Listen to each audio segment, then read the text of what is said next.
profe Ágreda, que nos va, bueno, listo, aquí ya estamos, hoy 11 de marzo, 3:09 de la tarde, donde vamos a empezar nuestro tema de hoy, un tema muy especial que es pedagogía en ciencias políticas, y lo más importante del tema de hoy es cómo votar este próximo 13 de marzo. Vamos a iniciar nuestra charla y conversatorio de hoy con el profe Jorge Ágreda de la Universidad del Valle y luego continuamos con Godfrey Corredor, también un docente universitario y de algunas instituciones de la ciudad, los cuales estos temas nos apasionan a todos y fuera de ser tan importante, yo diría que sería urgente que sepamos de todos estos temas para los neófitos y las personas que están interesadas en saber cómo hacerlo. Aquí es cómo hacerlo. No con quién, ni para qué, ni por qué, sino vamos para cómo primero. Entonces, profe Jorge Ágreda, yo le doy la palabra. Buenas tardes, bienvenido y aquí estamos escuchándolo. Bueno, buenas tardes a Julián, a Marta, a Godfrey, María Janet. Primero, pues decirles a los colegas que nos acompañan y el grupo, cuál es la intencionalidad de un espacio como estos. La primera es que generalmente cuando llegan los procesos electorales, pues es como un revivir un poco tanto de la democracia. Pero la pregunta que nos hacíamos era qué tanto conocemos realmente de los procesos electorales y cuál es el ámbito en el cual se puede movilizar, digamos, la población en torno a la democracia participativa como la colombiana.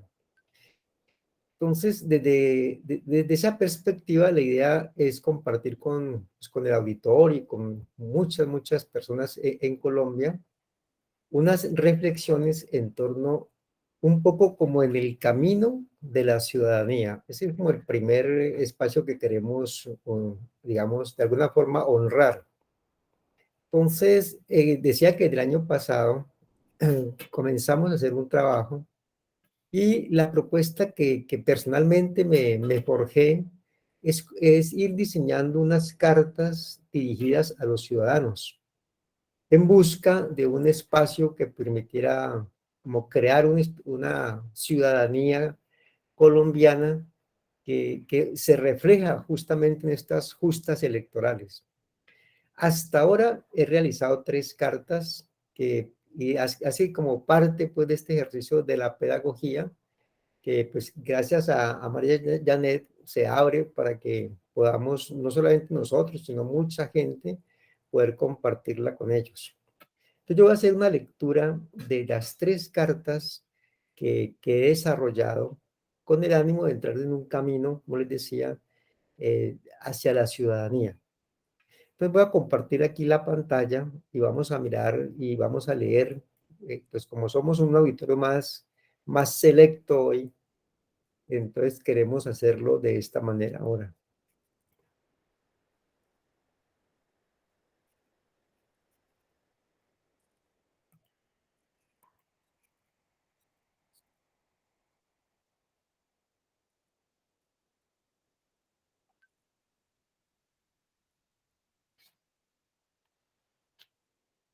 Bueno, espero que estén observando la pantalla y se estén viendo la primera carta. Es correcto, lo estamos viendo. Yo voy a hacer la lectura y si ustedes gustan, después de que termine, podemos hacer una reflexión sobre el particular. Entonces, la primera pregunta era, bueno, ¿qué es eso de la ley? Justamente el Congreso de la República tiene dentro de sus funciones constitucionales crear las leyes. Esas leyes que luego están desarrollando la constitución política, o sea que el centro de atención pues debe ser la constitución política. Entonces la carta se titula así: la ley como instrumento de poder es creadora de justicia o injusticia. A las expresiones de inconformidad a la protesta social se ha calificado como estallido social. Se le atribuyen diversas causas. Las más relevantes e inmediatas fue la oposición al proyecto de ley de reforma tributaria presentada por el gobierno como la Ley de Solidaridad Sostenible. y al proyecto de ley de reforma al sistema de salud, demanda de educación gratuita y universal e implementación efectiva del acuerdo de paz, exigencia de reforma a la policía, supresión del SMAT y lucha contra la corrupción. Digamos que esas eran las inquietudes que se ventilaban tanto por la gente que produjo, digamos así, el estallido social que luego fue calificado pues, por muchos autores, por muchos investigadores. ¿Y el balance cuál fue? El balance fue la muerte, la mutilación, pérdida de la visión, violencia sexual, desaparecidos, privación arbitraria de la libertad, violación a los derechos humanos como por organismos del Estado, bloqueos, participación de civiles armados contra manifestantes con anuencia de la fuerza pública, estigmatización de la protesta social, abuso de la fuerza pública, discriminación racial, limitación a la libertad, libertad de expresión, en particular en contra de medios y periodistas alternativos, violencia contra los defensores y defensoras de los derechos humanos, criminalización de la protesta, actos de violencia contra la fuerza pública también, y destrucción de bienes públicos y privados. Este pequeño resumen resulta de una cantidad de documentos, entre ellos el documento de Naciones Unidas producido por la Oficina del Alto Comisionado para Derechos Humanos en el año 2021. El estallido social ha contado con la participación de múltiples actores, estudiantes, obreros, amas de casa, profesores, indígenas, afrodescendientes, los gremios, grupos sociales organizados, instituciones educativas, y luego las universidades hicieron una experiencia que fue lo llamado la Universidad a la Calle, y lo hicieron universidades de diferentes ámbitos. Por ejemplo, la Universidad de los Andes lo hizo en Bogotá, la Universidad Nacional igualmente, y en Cali la Universidad del Valle fueron ejemplos de eso que llamaron la universidad en la calle. O sea, es un poquito como de que la academia tratara de alguna manera de explicar ciertos fenómenos que de pronto cuando se hace una participación masiva no se capta. El estallido social ha contado el fenómeno observado desde diversas perspectivas por estados, instituciones y medios como los Estados Unidos de América, la Unión Europea, la ONU, la ONG Human Rights Watch y otros, que han emitido sendos informes, todos ellos denunciando y recomendando acciones en particular dirigidas al gobierno y al Congreso. Algo similar ocurre con los analistas que consideran lo vivido como un despertar democrático. Muchos pensaron, bueno, esto es un despertar democrático en materia fiscal, dado que pareciera ser que las personas comenzaron a interesarse por estas reformas de tipo tributario. Además de eso, otros investigadores lo consideraron como una interpelación ciudadana a los poderes del Estado. Entonces, y otros investigadores reconocen este movimiento como una interpelación, o sea, que el ciudadano levanta la voz frente al gobierno y lo interpela. Y la creación también, decían otros, de un sujeto político nuevo. Digamos que lo cierto es que fue un llamado de atención. Y esta carta intenta hacer un eco de ese llamado de atención. Y ese llamado de atención es frente a la ley. La ley como un instrumento a través del cual se construye la justicia o la injusticia. Y ante la inminente aprobación de proyectos de reforma tributaria de la salud por el Congreso, pues la ciudadanía reaccionó y se produjo el estallido social, pero con un precio muy alto. El precio pagado fue alto e inhumano. Por lo tanto, se hacía hoy se hace necesario corregir el camino y lograr leyes que consulten las necesidades de los colombianos. Entonces, la pregunta es, ¿quién hace la ley? O sea, si vamos ahí contra la reforma tributaria, contra la reforma a la salud, por una reforma educativa, la pregunta es, ¿quién hace la ley? Según la Constitución política, es función del Congreso. El artículo 114 de la Constitución establece que al Congreso le compete la reforma a la Constitución, hacer las leyes y ejercer control político sobre el gobierno y la administración. El Congreso de la República estaría integrado por el Senado y la Cámara. O sea, es lo que convoca, digamos, justamente en estos momentos para que el pueblo se manifieste respecto de estos dos órganos. ¿Y quién manda ahí? O sea, ¿quién es el que debe dar el mandato para que alguien haga la ley? Pues el pueblo. Ve la Constitución Política en el artículo 3º expresa: la soberanía reside exclusivamente en el pueblo, del cual emana el poder público. El pueblo lo ejerce de forma directa o por medio de sus representantes, de acuerdo con la Constitución Política. En este caso, nosotros ejercemos, los ciudadanos ejercen el poder, esa soberanía, a través de la representación que tienen los congresistas. Ahora, si el pueblo es soberano, ¿cómo ejerce la soberanía? Según el artículo 103, son mecanismos de participación del pueblo en ejercicio de su soberanía: el voto, el plebiscito, el referendo, la consulta. Son diferentes formas, pero aquí vamos a destacar el voto. Entonces el pueblo tiene, por tanto, el poder de otorgar poder a quienes hacen la ley. O sea, puede el pueblo elegir a representantes y senadores. Cuando el pueblo elige a los representantes y senadores, uno podría decir que sella su suerte en primera instancia. O sea, en primer lugar, le cede esa posibilidad de hacer las leyes al Congreso. ¿Y cómo lo hace? Votando y eligiendo. Aunque el pueblo conserva todavía unos poderes y el poder del control, que luego en otra carta más adelante hablaremos de ese poder y cómo se ejerce el poder de control por parte del pueblo. Entonces, la idea es que uno se puede imaginar lo que significa perder los ojos, la vida, la libertad por una causa que puede tener una forma de resolverse no violenta. Y con todo el respeto, pues claro que uno sabe que las personas que han vivido en carne propia la pérdida de su vida, la pérdida de sus familiares por estas manifestaciones, realmente, conforme a lo que está planteado en la Constitución Política, es hora de ejercer el derecho que concede la Constitución Política, o sea, ejercer la soberanía. Entonces, la primera propuesta en esta carta es, bueno, hay que marchar, pero ¿hacia dónde? Hacia las urnas. Entregarle el poder de hacer la ley a representantes, pero que representen el interés general. Como ciudadanos tenemos la oportunidad de hacer leyes que permitan crear justicia. Y no se trata de hacer un congreso que fabrique leyes en serie. Las próximas estadísticas que presentaremos van a mostrar que un buen número de leyes de tiempo que ocupa el Congreso está dirigido a hacer leyes para hacer homenajes, para fiestas, etcétera, cuando hay asuntos tan sensibles dentro de las necesidades que tiene el pueblo y que están consignados en la Constitución Política. Un investigador que es Forero Ortiz plantea ello, o sea, él demuestra que hay demasiadas leyes, pero no se trata de hacer leyes en serie, sino leyes en serie. Dos frases que nos pueden motivar, inspirar, era la que planteaba Desmond Tutu, que en paz descanse.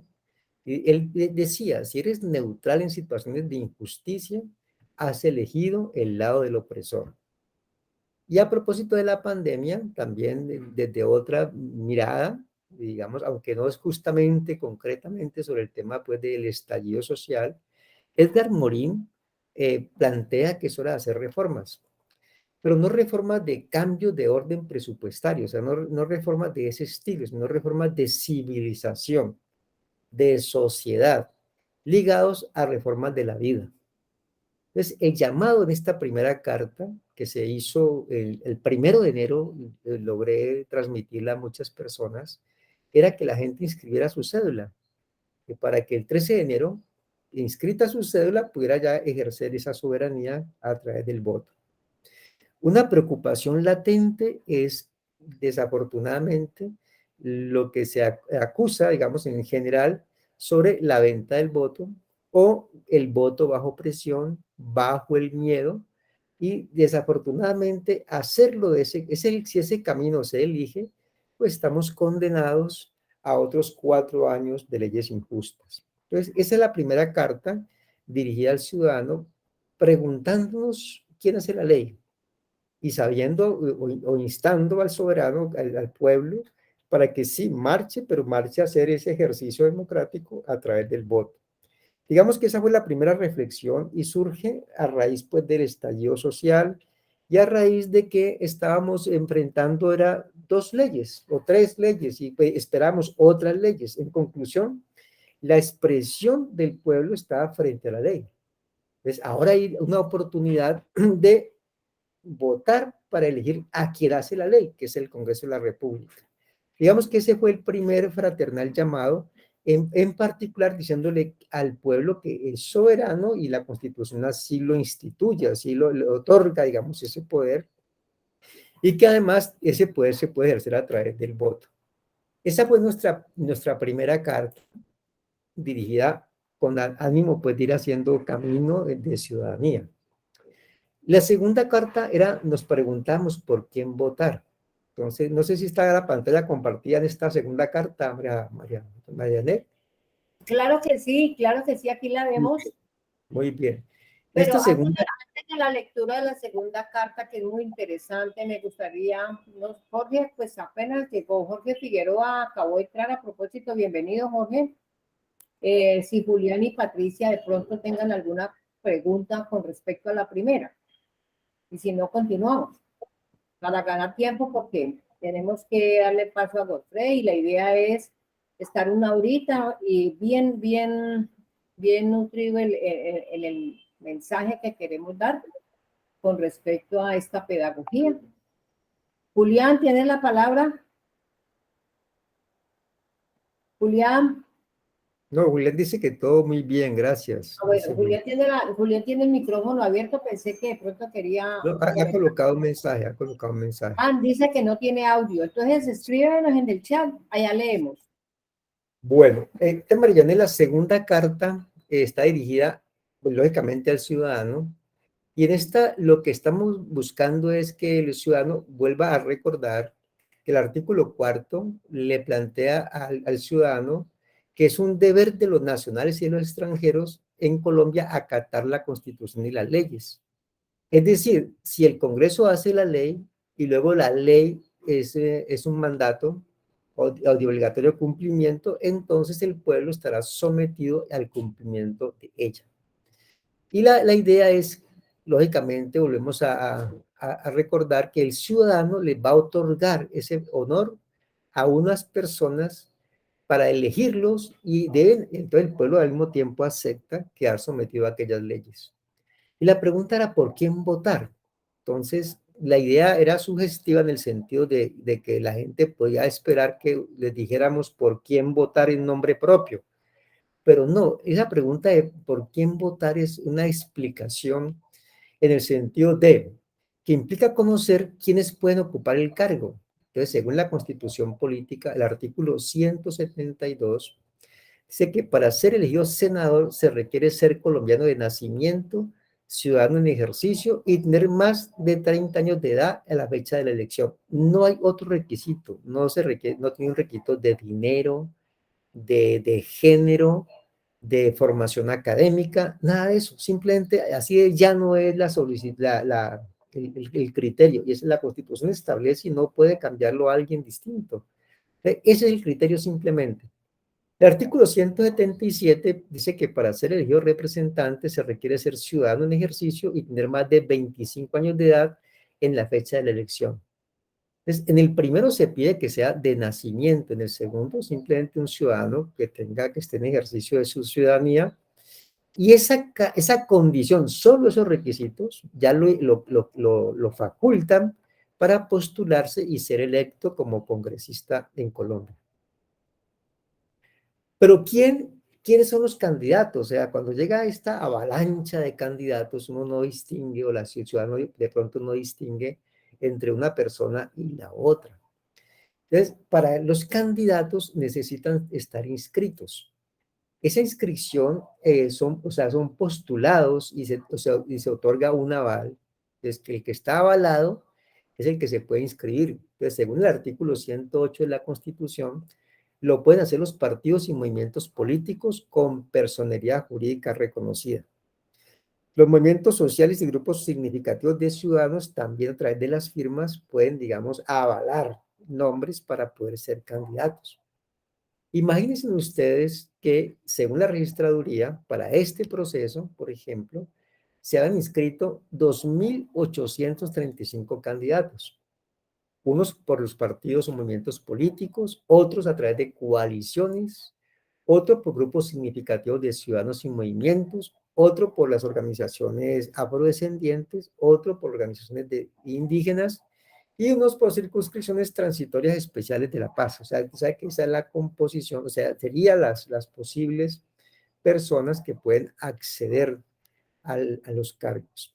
Lógicamente, ustedes ven que hay unos tarjetones, ahora va a ser una tarea muy fácil elegir entre tantos, pero es necesario tomar una decisión. Es cierto que las listas ya fueron diseñadas, los nombres ya fueron registrados. Lo que no se puede aceptar es que se le imponga a un ciudadano por quién votar. Eso es un llamado a atención. Entonces, el propósito de esta carta es justamente eso, o sea, sugerirle a la gente pues, votar por un lado, pero no votar por alguien. ¿Por qué no se debería votar si nosotros aceptamos que la ley es la ley, que el pueblo es soberano y que luego va a quedar sometido? Pues de ese paquete de cantidad de personas que son elegibles, la recomendación nuestra es, hombre, no votemos por quiénes. Entonces, la idea es esta. Una breve reseña de estudios y pronunciamientos en distintos momentos y fuentes puede servir de referencia para decir, a proponer que ciertas personas no deberían ocupar esos cargos, porque ellos hacen parte de lo que se llaman los flagelos que ha sufrido o sufre Colombia. Casi que todos cuando se repiten diariamente en los medios uno entiende cuáles son. Entonces, dentro de las investigaciones no es una opinión personal. Las investigaciones han indicado, por ejemplo, que hay unos flagelos que son esenciales y medulares, que están en la médula, es la corrupción. La corrupción, la impunidad y la violencia. De esos tres asuntos, por lo menos para este caso, digamos, reconocemos la corrupción como un gran flagelo medular y esencial. Otro flagelo que atañe a la sociedad colombiana y que está representado y podría seguir siendo representado dentro del Congreso es la parapolítica. Justamente hace no mucho tiempo, el 30, o sea, una cantidad de congresistas fueron denunciados y fueron condenados por paramilitarismo.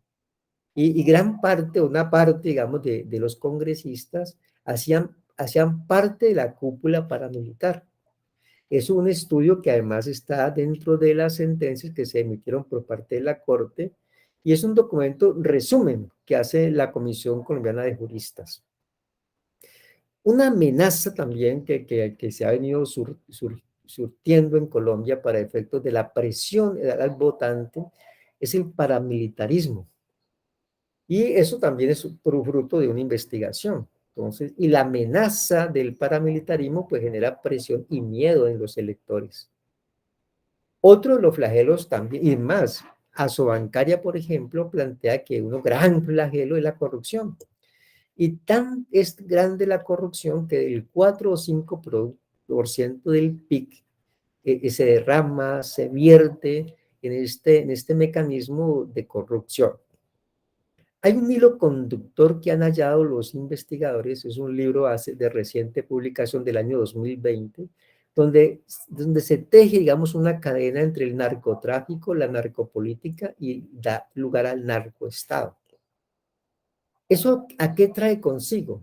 A que esos son los flagelos, y si tenemos unas personas que representan esos tres tipos de flagelos, por lo menos, entonces vamos a caer en que no podemos pedirle a un Congreso que haga unas leyes que reformen de alguna manera las prácticas de convivencia en Colombia y que se defiendan los derechos humanos y el Estado pues pueda orgánicamente funcionar mejor. Incluso a nivel global, el índice de percepción de corrupción para el 2021 situó a Colombia en el puesto 87 entre 180 países. O sea, estamos incluso por debajo del promedio y se ha mirado y se mira a Colombia como un país corrupto. Eso es un documento también de Transparencia Internacional producido y editado en el año 2022.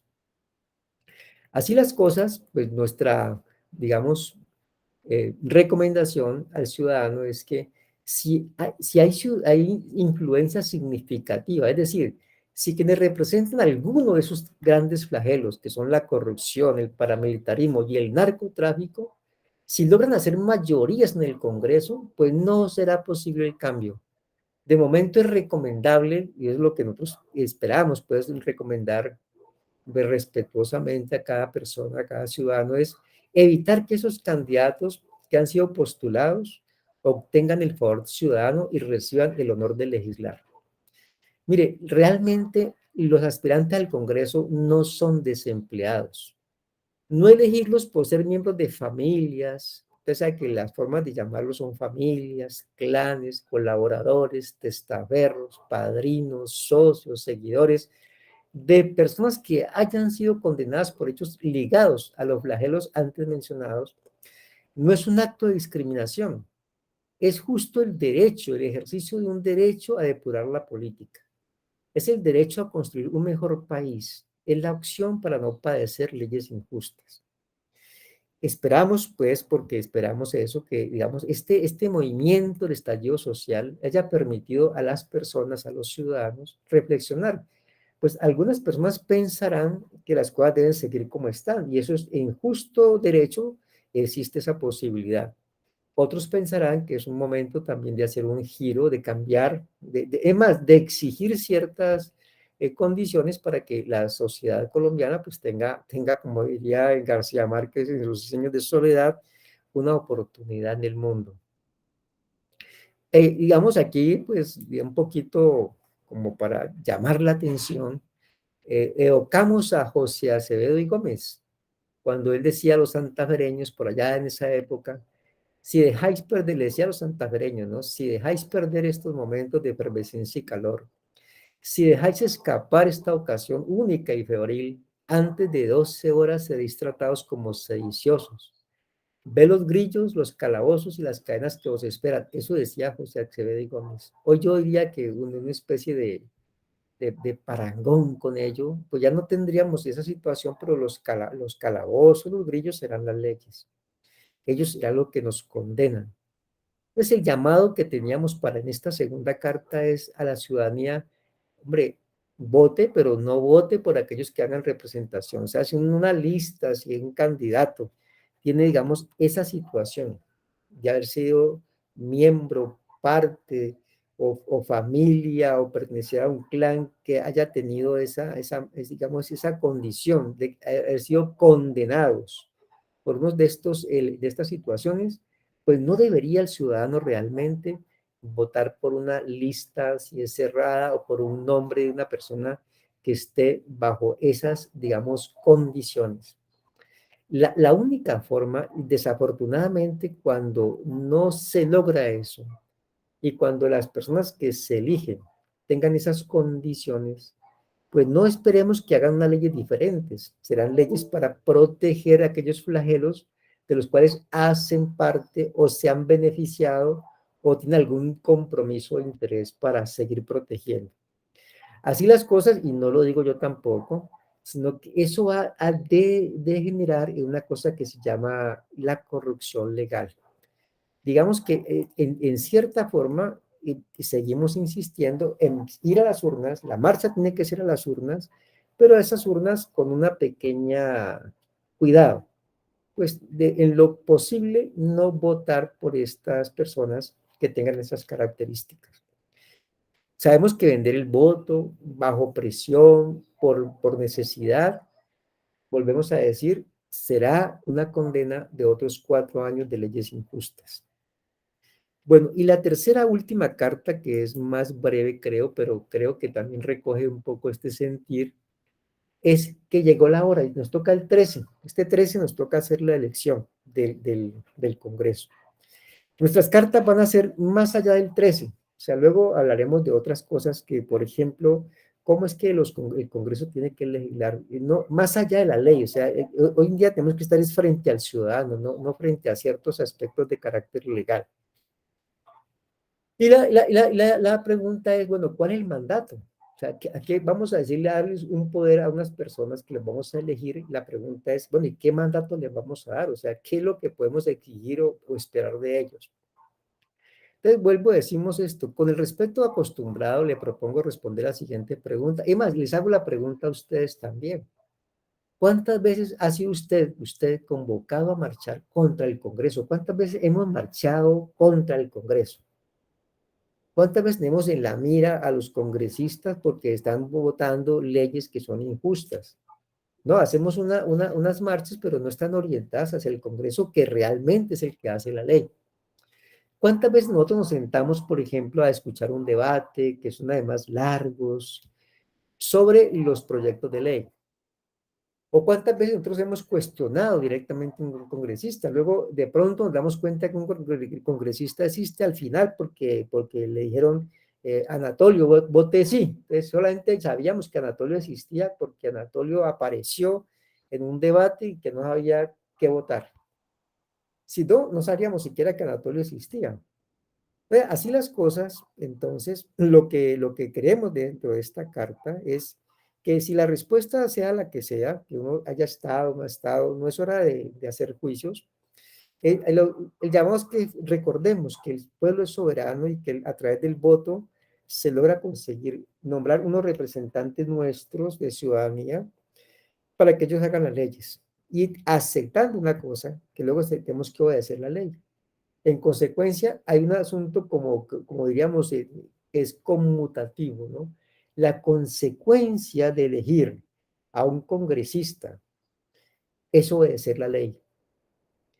Y lo que eso se puede superar es si hacemos una elección responsablemente, por el que cada uno quiera, por el que cada uno quiera. Solamente que la recomendación es no votar por aquellas personas que tengan esa descendencia, relación, parentesco, vínculo, interés, que seguramente no podremos exigirle que haga otra cosa distinta, hacer leyes que faciliten, que sigan en progreso de esas mismas situaciones.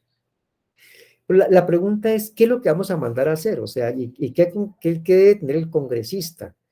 Entonces, aquí, por ejemplo, me voy a saltar un poquito para decir a quién otorgar el mandato, a quién otorgarle el mandato. Entonces, la Constitución dice, pues ya lo leímos, que cualquier ciudadano puede ser senador o puede ser representante de la Cámara solamente con los requisitos de ciudadanía y de edad. Entonces, esa persona, cuando llega allá, va a llegar solo. O sea, si todos los ciudadanos pueden ir allá, una persona que es un campesino puede llegar, un deportista puede llegar a ser congresista, y la respuesta es que sí. La Constitución le otorga ese derecho. Y por ese motivo, a raíz de esa situación, la Ley Quinta del 92 le facilita un mecanismo. El mecanismo es una unidad de trabajo legislativo, un grupo de especialistas que él puede contratar para que le coadyuven en su labor legislativa. Uno casi que diría que un congresista que entre allá debe salir siendo un experto a los 4 años, porque tiene un poder que es una unidad legislativa que le va a ayudar a hacer su trabajo legislativo. Imagínense ustedes que si uno lo suma todo lo que está hoy en día en el Senado y en la Cámara, según el mismo documento de la Cámara, este momento hay en el Senado 894 empleados que sirven a los senadores en esas unidades legislativas. Y en la Cámara hay 1.398 empleados que sirven a los representantes de las cámaras para que hagan su labor. Usted se imagina la multitud de personas que hay detrás del Congreso. Lógicamente tenemos que exigirle a estas personas un rendimiento mínimo, o sea, unas leyes, unos estudios mínimos sobre la ley para que desarrollen esta constitución. De hecho, hay una serie de datos que son lamentables, ¿no? Que de pronto un senador, digamos, al final de este cuatrenio, diga la frase que escuchamos, ¿no? Que no sabía cómo votar un proyecto de ley. O sea, el tema sensible que hoy en día estamos afectando es la ley de garantías. Y escuchar la frase, Anatolio vota sí, es muy triste. O sea, saber que un congresista no sabe ni qué vota, O saber también que un congresista no sabe que es una moción de censura y que lo tenga que buscar por internet dentro de una misma sesión del Congreso. O que hoy un senador, que incluso hoy es candidato a la presidencia, no se sepa el himno nacional, no conozca los símbolos de la patria. O que de pronto también, por el ánimo de enriquecerse o por ánimos distintos, se pueda incluso vender, como se vendió, ustedes saben, el tema de la reforma de la Constitución que permitió la reelección. Ahí están los casos de la GIS política. O sea, esa situación, ¿a qué me lleva a sugerir, digamos, respetuosamente? Que las personas que lleguen allá tengan tres cualidades por lo menos. Primero, una capacidad mínima para comprender el entorno, que tenga una idea mínima de las necesidades de la sociedad y un mínimo de reflexión para ello. Pero esa reflexión no puede ser en el aire, no es que diga por la corrupción o que por el medio ambiente, no, que eso esté consignado en la Constitución política. Que uno escuchara a un aspirante al Senado o a la Cámara que dijera, voy a desarrollar el artículo tal de la Constitución política porque es un derecho de la ciudadanía que corresponde al medio ambiente sano. Eso sería fantástico, pero eso lo que implica que las palabras en general da la sensación de un poco de desconocimiento de la Constitución. Aquí brevemente la idea, el mandato, pues por lo menos en esta carta es, mire congresistas, ustedes tienen un compromiso de desarrollar la Constitución a través de la ley. Por lo menos por ahora el llamado es que realicen los derechos, o sea, los derechos y garantías y deberes de los ciudadanos que se realicen realmente. Y les recuerdo aquí que nosotros tenemos en la Constitución tres tipos de derechos. Los derechos llamados fundamentales, que son los individuales y políticos, los derechos que se llaman de segunda generación, que son los derechos económicos y culturales, que están en los artículos 42 a 77, y los derechos colectivos y el ambiente. O sea que exigir un ambiente sano, la protección ambiental, eso no es un asunto sino constitucional. Corresponde pues al Congreso entender que aquí tenemos en la Constitución unos derechos ya consagrados, reconocidos y de obligatorio cumplimiento. Y también tenemos unos mecanismos de protección, como la acción de tutela, el hacer cumplir la ley o un acto administrativo, las acciones populares. Si el ciudadano llegara a conocer todo esto, seguramente el debate sería de otro calibre.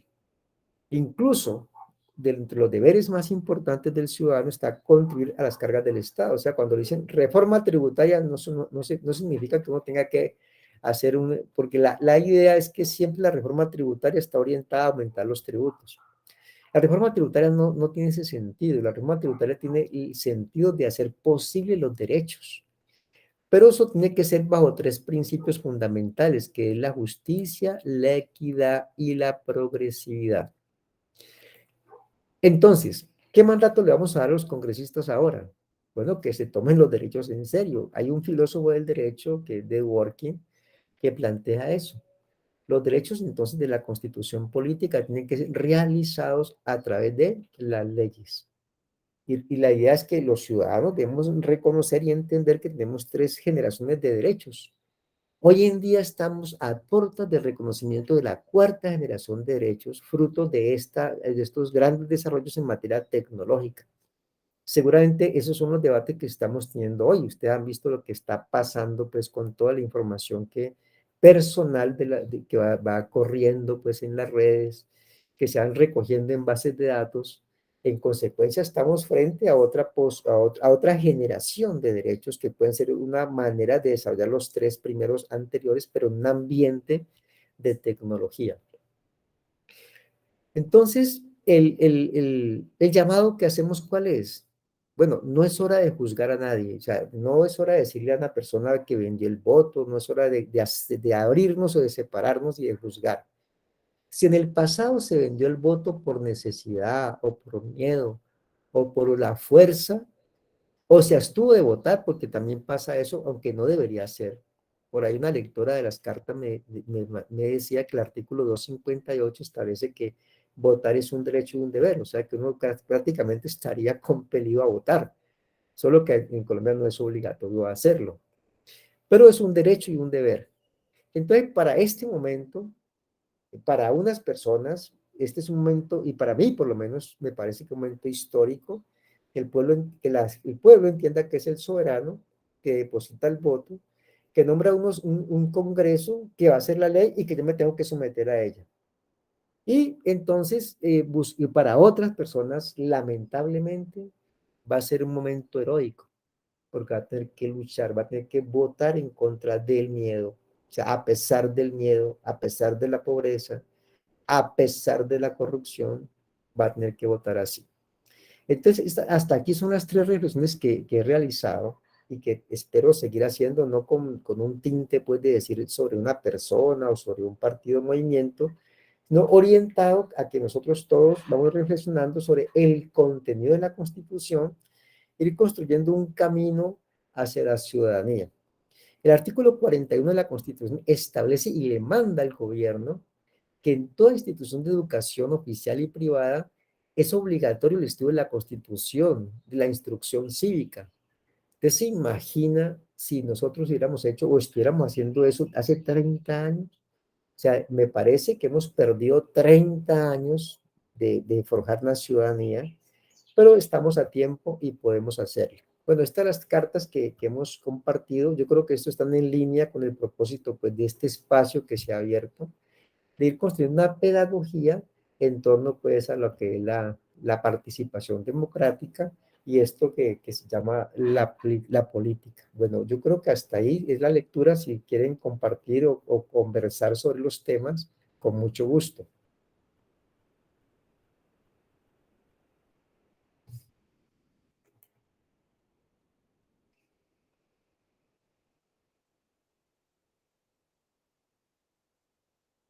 María Yané, no sé si abrir el espacio para que los colegas y para darle paso, pues, a Geoffrey, que nos siga con el tema de esa pedagogía en torno a cómo hacer la elección.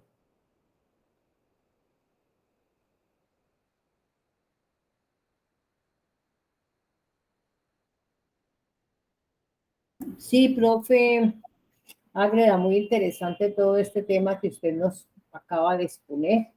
Bueno, pues de todas maneras, lo poco y mucho que uno sabe, trata de entender y comprender, y si para uno es como que dice uno, está medio enterado, imagínese usted a Juan Pueblo, que es donde ellos llegan y usted sabe que siempre, y uno comenta, o en los corrillos, bueno, pero ¿por qué pasa esto? Y uno siempre dice, falta es educación, falta eh,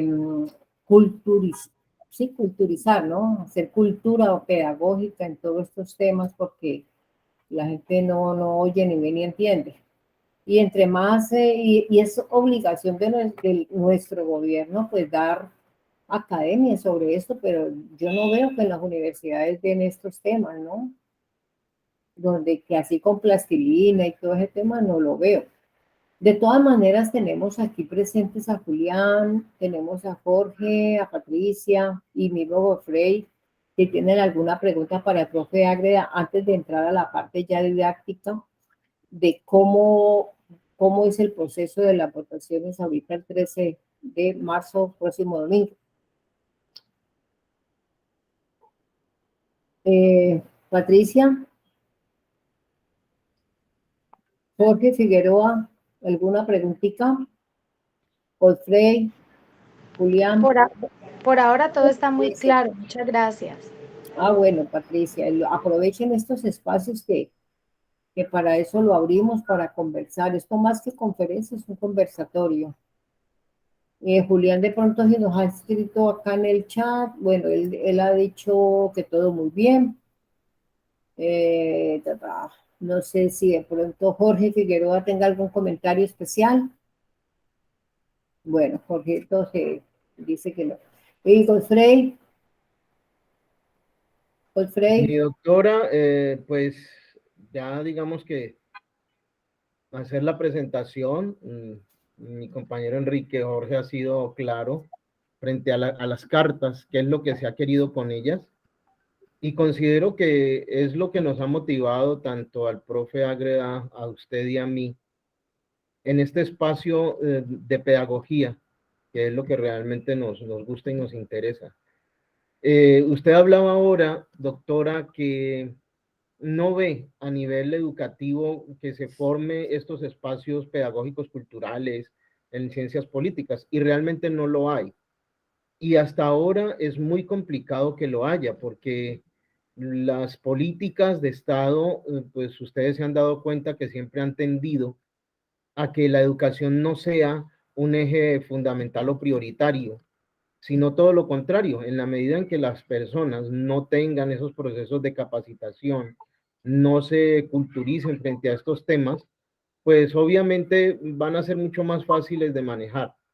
Y es lo que ha venido ocurriendo. Por eso me interesa mucho que sigamos ahora, que esta es nuestra primera charla, con con esa pedagogía, porque como decíamos con el profe Agreda, queremos llegar a todas las personas, sin importar religiones, razas, nada, todos los colombianos, para que empiecen a entender qué es esto, cómo se maneja, qué queremos y hacia dónde queremos ir, porque tenemos que hacerlo nosotros.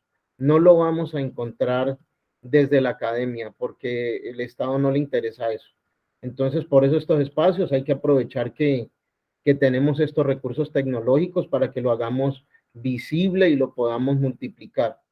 Entonces, pues considero que eso es lo más importante. Y lo que nos motiva a hacer es conocer a la gente sobre estos espacios, que la gente conozca, porque realmente Colombia es un país que no lee. Infortunadamente, nuestros compatriotas no leen, entonces solamente se dejan guiar por algunos conceptos que escuchan en la televisión, etcétera, pero no hay una profundidad en esto. Entonces, al no leer, no conocer, se dejan llevar fácilmente. Entonces, por eso queremos llegar con unos procesos pedagógicos fáciles, sencillos, a que la gente conozca, empiece a meterse un poquito más en este espacio de esta ciencia. Y más adelante, como decía el profe Agre, ojalá pudiesen llegar esas personas que uno quiere, que lleguen allá para que tengan, digamos que, unas legislaciones más sanas, más acordes con nuestras realidades.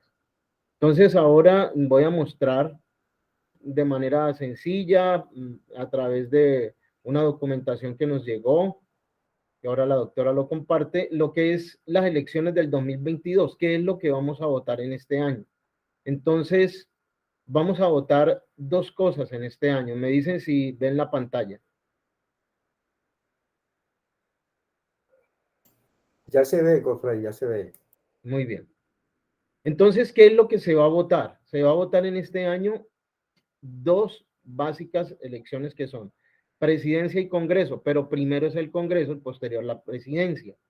Y digamos que dentro de lo más importante es esto que vamos a tener nosotros el 13, que es el próximo domingo, y son las elecciones del Congreso de la República. Y el Congreso de la República es el legislativo, o sea, que es el más importante. Lo manifestaba ahora en su charla el profe Ágreda. Es el de las leyes, es el legislativo, el que se encarga de que se emitan y se pongan en cumplimiento unas leyes a nivel nacional. Entonces, ese legislativo está dado por un Senado y por una Cámara de Representantes. Esto es lo que vamos a votar el domingo, Senado y Cámara. Y también hay posibilidad de votar por unas consultas, que vamos a ver de qué se tratan esas consultas.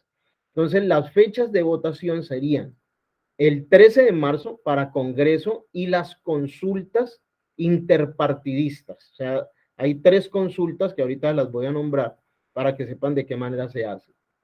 Y el Congreso de la República, que es Senado y Cámara. Eso es lo que vamos a votar este 13 de marzo.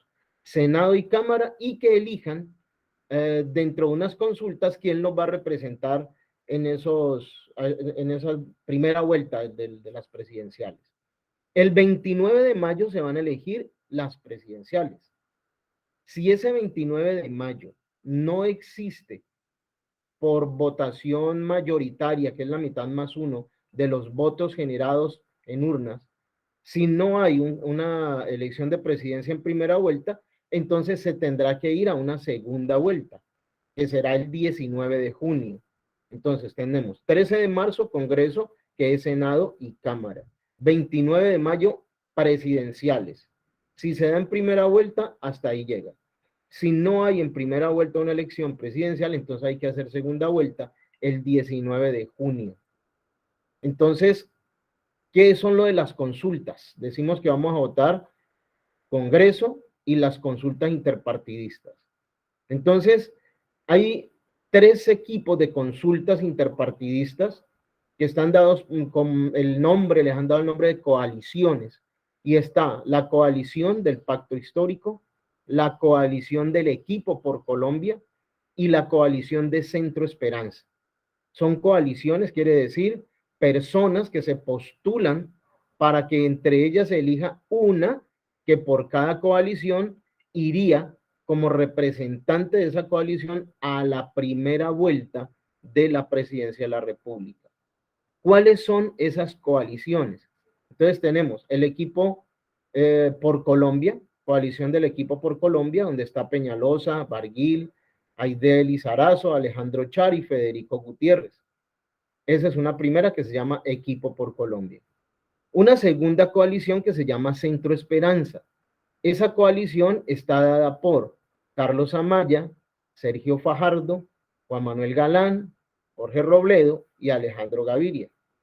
Y una tercera coalición que se llama Pacto Histórico, donde están Camilo Romero, Arelis Uriana, Francia Márquez, Alfredo Sade y Gustavo Petro. Esos son las 3 coaliciones.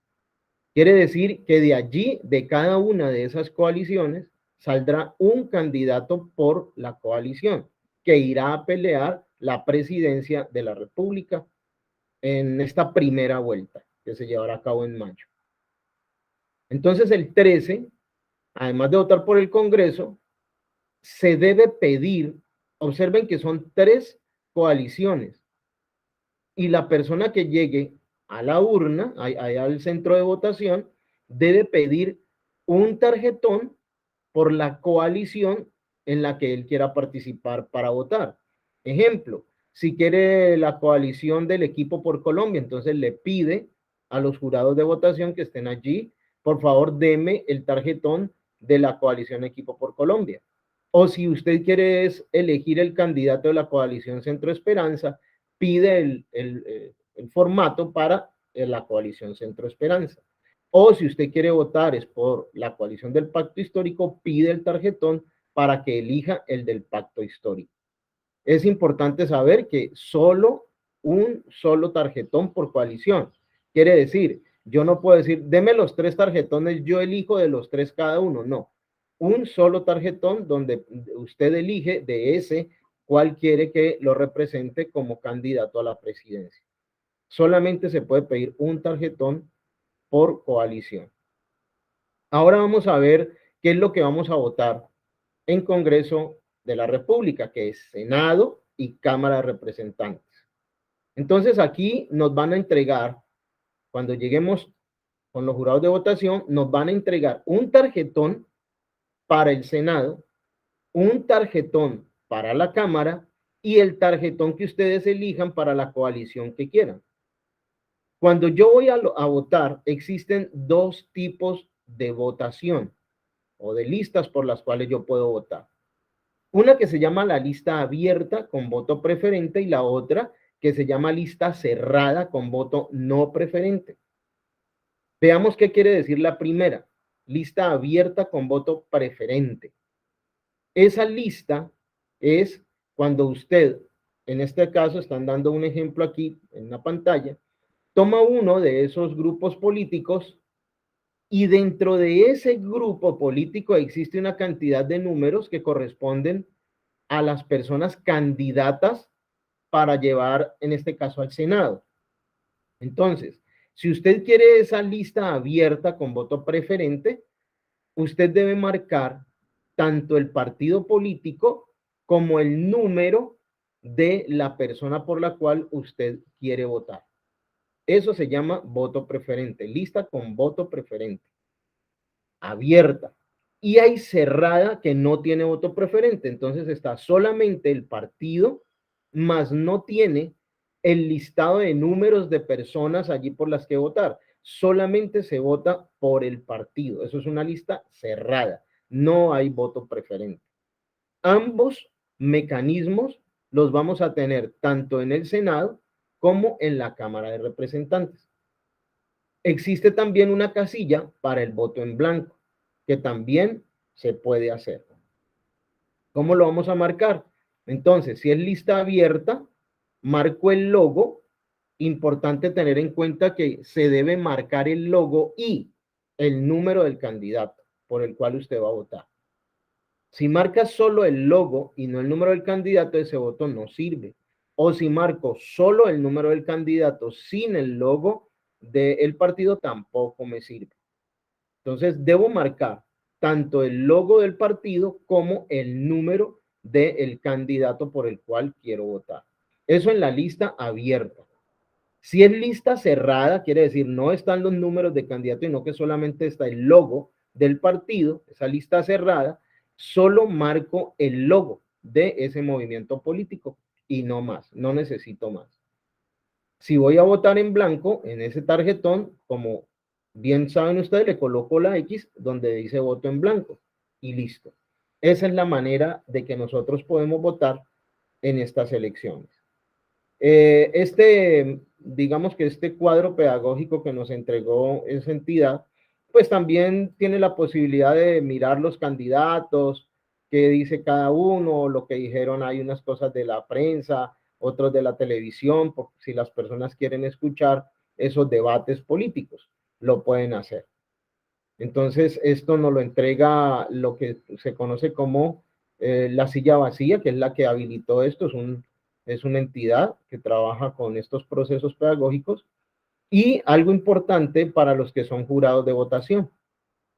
Resulta que si yo soy jurado de votación y no asisto, entonces, pues dependiendo si soy servidor público o privado, puedo tener unas sanciones por no asistir a mi puesto de votación como jurado. Dicen que si es el caso de una persona de servidor público, pues puede perder hasta su empleo. Y en el caso de servidores privados, empleados privados, puede tener multas hasta de 10 salarios mínimos. Entonces, pues importante tener en cuenta eso en el momento de votación. Tienen la posibilidad de... Godfrey se nos quedó congelado. Bueno, ya volviste. Te quedaste ahí como quieto. Bien, ok. Ya terminamos ahí con esta presentación. Yo no sé por qué se ve tan pequeña. ¿Será que la baja y vuelve y la sube para que se vea en pantalla grande? Porque se ve en pantalla pequeñita. Ya, permíteme. Yo la tengo en pantalla. Para que la vuelva a subir, y también presentamos la otra, la de la Unidad de Acción Vallecaucana, que me parece también muy didáctica. Bien, voy a mirar entonces esa otra. Voy a sacar esta.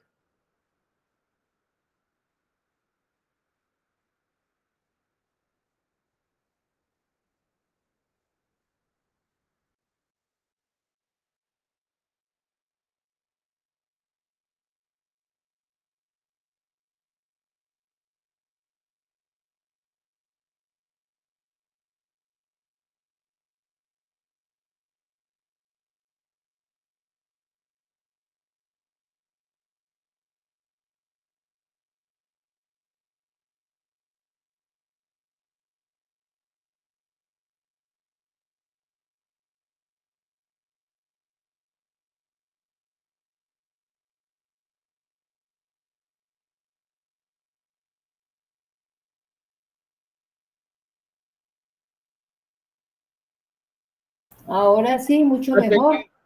La tengo en pantalla. Sí. Ajá. Bien. Esta es una diapositiva que nos envía también la Unión Vallecaucana, Unión de Acción Vallecaucana, donde ellos pues están dando unas recomendaciones también frente a lo que es la elección del 13. Y dice de puntos a tener en cuenta. Recibirás 2 tarjetones, uno para la Cámara, uno para el Senado. Si vas a votar por una de las consultas, debes solicitar el tarjetón al jurado de votación. Para votar, identifique el logo del movimiento, partido, coalición, marque con la X y el número del candidato. El voto en blanco es como si fuera un candidato más, no se suma a ningún otro voto. Importante eso que muchas personas dicen, no, es que si voto en blanco, ese voto se lo van a sumar al partido, no sé qué. No, eso no es cierto. El voto en blanco es como si fuera un candidato más. La comunidad indígena y afrodescendiente y la circunscripción de paz también tienen sus propios formatos y sus propias tarjetones. Quiere decir que si pertenezco a una comunidad indígena, puedo solicitar el tarjetón de Senado y Cámara Indígena. Y si soy de comunidad afrodescendiente, también puedo pedir el tarjetón de Cámara Afro y Senado Nacional. Y las circunscripciones de paz, si vivo en una zona como la de Buenaventura, Pradera, Florida, también puedo votar por candidatos que ocupen las curules en esa circunscripción de paz. Ellos al final pues dicen que Valle vota Valle, como pues para decir que ojalá se votara por los vallecaucanos. A nosotros no nos interesa esto en nuestros procesos pedagógicos. Lo único que necesitamos es que las personas conozcan cómo votar para que su voto sea válido y no vayan a tener dificultades. Digamos que esa es nuestra misión y para lo que estamos acá. Entonces, pues si tienen alguna inquietud, alguna pregunta respecto de lo que va a ser este domingo, estamos entonces atentos a sus inquietudes. Bueno, en una horita que llevamos de transmisión de este evento pedagógico en política de actualidad, ha sido todo pues como muy clarito y como con plastilina. En la presentación que les acaba de hacer el amigo Godfrey, ¿tienen alguna pregunta adicional? Sino para dar por finalizado nuestra parte de hoy. Este es un tema de tantos que vamos a tocar y queremos escuchar sus opiniones respecto al tema de qué tienen ustedes como de expectativa para este 13 de marzo. Doctora, sería bueno también, pues lo que queremos nosotros, como repetimos, es hacer una pedagogía, una enseñanza a través de estos espacios, como que puedan colocarle a usted, le escriban o a nosotros, como qué temas les gustaría que nosotros tratásemos, porque con el profe Ágreda queremos hacer un pensum académico de estas ciencias políticas, muy así, muy fácil de digerir, que la gente lo pueda entender muy sencillo. Entonces, como que si tienen temas específicos, yo quisiera aprender de esto, me gustaría conocer de tal tema en la parte política, porque toca empezar a concientizar a la gente de que se empiece a meter en el cuento y en la lectura de estos temas importantes. Entonces, que le escriban o nos digan por este medio qué quisieran que nosotros Gracias por lo tenía ya como para el final, pero siempre es bueno hablarlo desde ya. Jorge Figueroa levanta la manito. Jorge, ¿dónde estás en estos momentos? Cali, ¿en qué ciudad de Colombia? Buenas tardes para todos, muchas gracias. ¿Me escuchan? Sí, perfectamente. Perfecto. Ok, sí, yo estoy en la ciudad de Barranquilla, soy de Barranquilla, 54 años. Y gracias por la charla, María Inés, como siempre, y a los expositores. Yo no he leído mucho, porque creo que en Barranquilla, en Atlántico, no aplica acerca de las jurisdicciones especial para paz. He visto un revuelo significativo en los medios de comunicación con respecto a los diferentes candidatos que se están retirando de esa jurisdicción, de esas curules que van a ofrecer a esas personas que han sido afectadas directamente por el conflicto y demás. Y hasta el candidato que ya le llaman Jorge 41. Entonces quería si podrías por favor explicarnos algo al respecto de ese tema, que yo creo que en el Atlántico no aplica, pero sí he visto mucho revuelo de eso y no he tenido chance de leerlo. Será este fin de semana que tenga más tiempo. Gracias.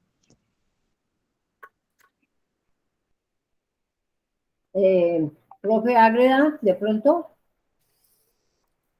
No, sí, para Julián y para todos, digamos que ese fue uno de los logros o de los acuerdos más bien del proceso de paz. Digamos, es un procedimiento para elegir cuáles serían las circunscripciones en las cuales elegiría a personas que se fueran víctimas de la violencia y que tuvieran un lugar dentro del Congreso.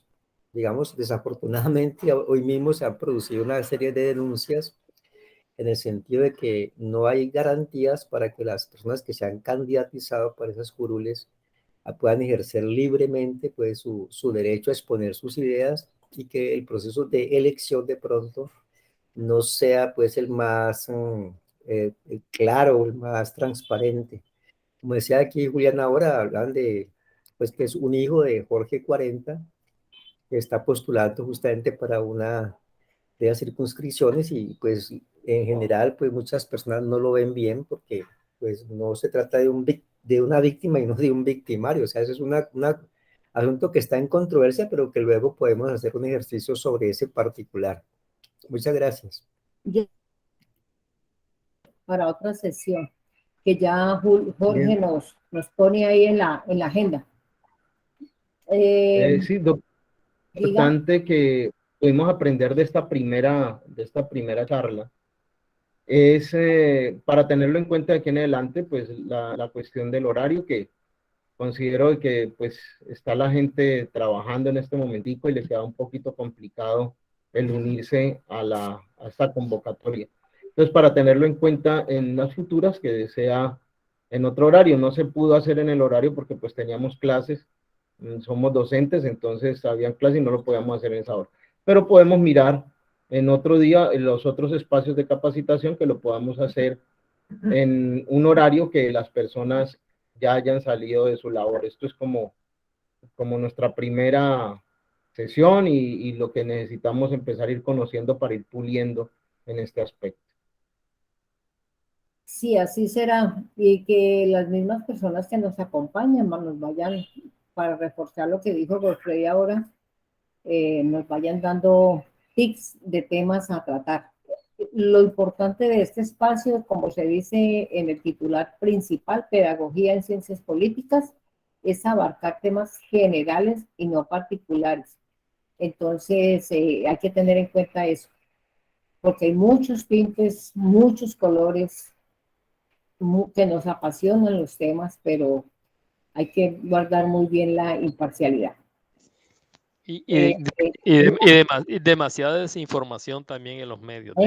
por eso. Y Y en los medios, en los WhatsApp, en el Internet, demasiada desinformación, atacándose unos con otros con muchas noticias falsas, muchos comunicados falsos, muchos fake. Entonces es complicado. la idea de nosotros no somos como dicen los periodistas por ahí. Mire que hace poco en RCN ha vuelto a contratar a Juan Gosaín, porque a Juan Gosaín pues tiene su respeto, tiene su credibilidad y han vuelto a los periodistas de antes, porque los de ahora es al que más se han ido a hacer periodismo en la red y es al que más likes tenga y al que más seguidores tenga, sin importar la credibilidad de la noticia o no. Nosotros de pronto desde esta otra óptica, casi mayoría contadores, hacemos parte de este engranaje de la política colombiana. Yo me quedo aterrada de los colegas contadores que se les habla del tema y es como si se les hablara pues del diablo, pero si vamos a la DIAN a mirar, a mirar reglamentación, decretos, leyes, eso no viene de la Santa Sede, eso viene del mismo Congreso de la República y si vamos al fondo, eso es política. ¿Sí o no?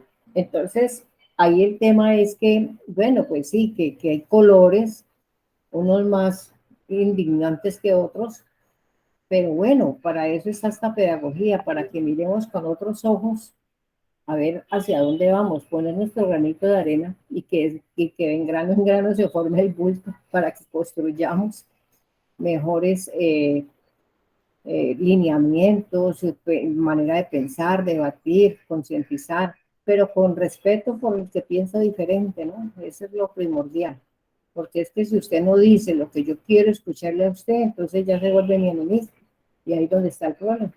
Y eso no, y lo que queremos evitar aquí es eso, aquí no va a haber un confrontamiento ni nada de esas cosas, sino ver las cosas desde la normativa, cómo lo podemos aplicar y que no, como se dice, que no nos metan los micos y los orangutanes ahí, porque esa es otra, que ahí mismo los meten, como pasó con la reforma tributaria de hace 2 años, que precisamente de hace 2 años, no, de hace un año, que precisamente en este abril se les cayó, se va a ser un año que se cayó y vino pues el estallido social, como se le llama, y es parte de eso, ¿no?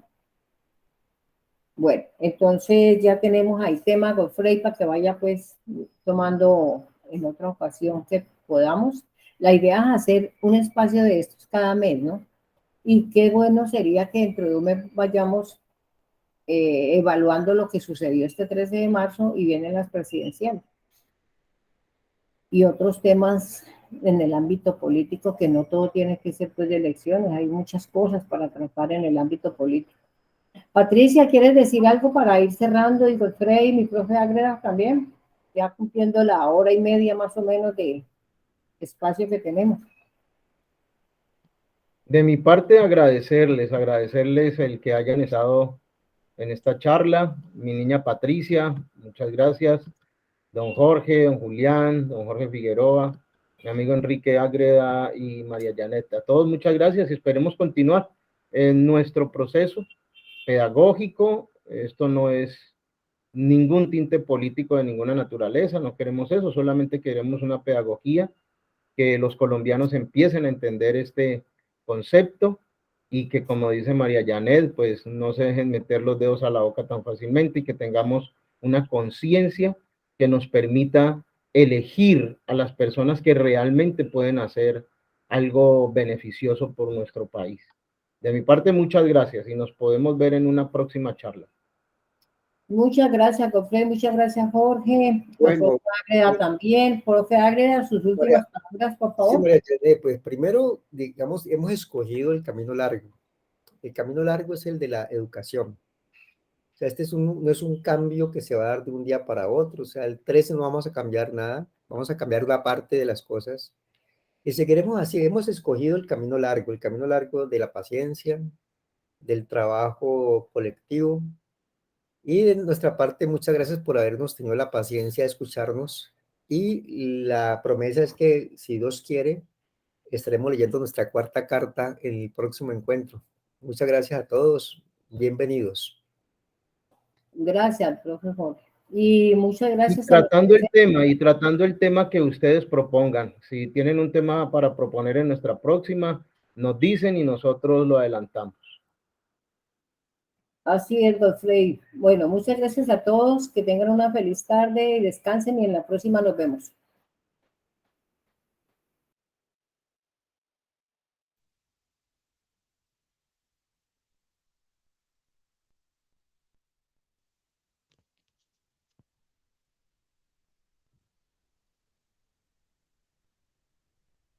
Muchas gracias, hasta luego.